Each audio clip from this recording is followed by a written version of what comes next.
And after I came from there, I'm like, I want to take up more pottery and I want to do this because I was so inspired by how everything was curated.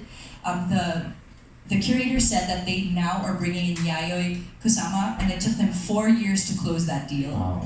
It's an international artist. It's going to be on for at least 2 years.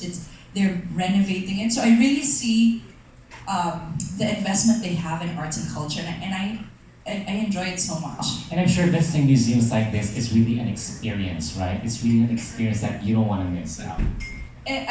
So the Hong Kong government, what they did was they had a foresight into seeing that actually arts and culture plays a huge role in development, right? Right. So they created this M+ museum with international architects, and the architecture, the landscape, the qualitative materials they use, everything is a feast for the eyes. I don't know if I'm doing it justice, but I encourage Filipino tourists to come to the museums because it's something that I think is very different from the usual. Of course, we all love Disneyland and Legoland. Yes, we'll talk about that definitely. later.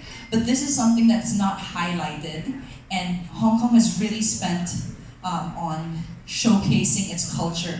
So here I am at the Hong Kong Palace Museum. Mm-hmm. And this is another museum that they also spent 7 years to build. See, I was really attentive because everything was so interesting. And all of these ornaments were preserved from China in the Forbidden City, which is where the emperor lived.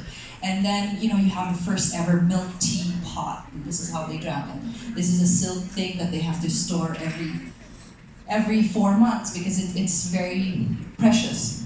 And this gives a big insight into Chinese culture. And I was like, how come the Chinese always have dragons everywhere? And then natawa yung curator, he was like, yeah, that's true. It's a mix of a snake and a tiger, and it's a very mythical creature that shows power. Because in all of their ornaments, there were dragons. Right. And elephants for good luck. So it was just so eye-opening because I didn't know that I wanted to know more about the culture and history of Hong Kong. And if I'm not mistaken, you can also walk by the bay. Yeah. Near this place? Yeah, so everything is walking distance, and then you have a beautiful, that's not yet. Everything is walking distance, and there are a lot of cute cafes and third wave coffee shops. I think right now this generation has also found a new appreciation for like coffee and when they do those pour over things. Hong Kong has a lot of great coffee shops that you would love. My husband loves going to them. He goes to a new one every other week. So yeah, in the West Kowloon district, there are a lot of like really cool, small, specialty coffee stores. And I'm sure hanging out there would be really relaxing too, right? A lot of people hang out there, and there is an area where they do like the jazz festival. Parang they created this multimedia space that you do different events every month. Wow, that's interesting. Yeah, it's pretty diverse and cool. And it's something new for people who haven't been there, right? Okay, so I didn't know, again, honestly, like what Richard mentioned earlier, I didn't know that Hong Kong is also famous for its, trails and outdoor activities, because all I know would be the shopping and the eating, like Causeway Bay, Landmark, Times Square. Those are what I'm familiar with. But for you guys, which ones have you gone to, and which places are your favorites when it comes to the outdoor activities?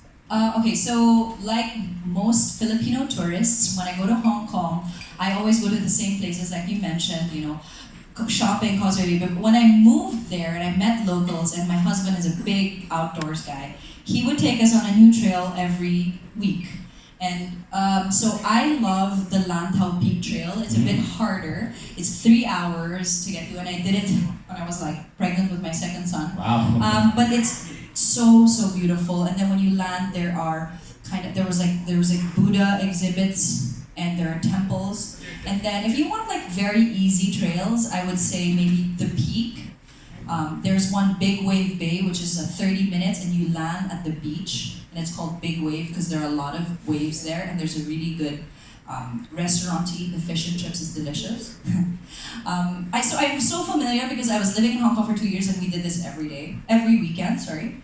Kam Shan Park is a park where you can take your kids and there are hundreds of monkeys and you can it's a very easy walk and it's just a nature walk and there are monkeys all over. Of course, you're not supposed to feed them, otherwise, they're all gonna rush to you. Right. But if you just walk, they won't bother you. And that is great for the kids. And if you just wanted to be outside and breathe fresh air, Kam Shan Park is amazing. Tai Tam Reservoir, it showed a while ago.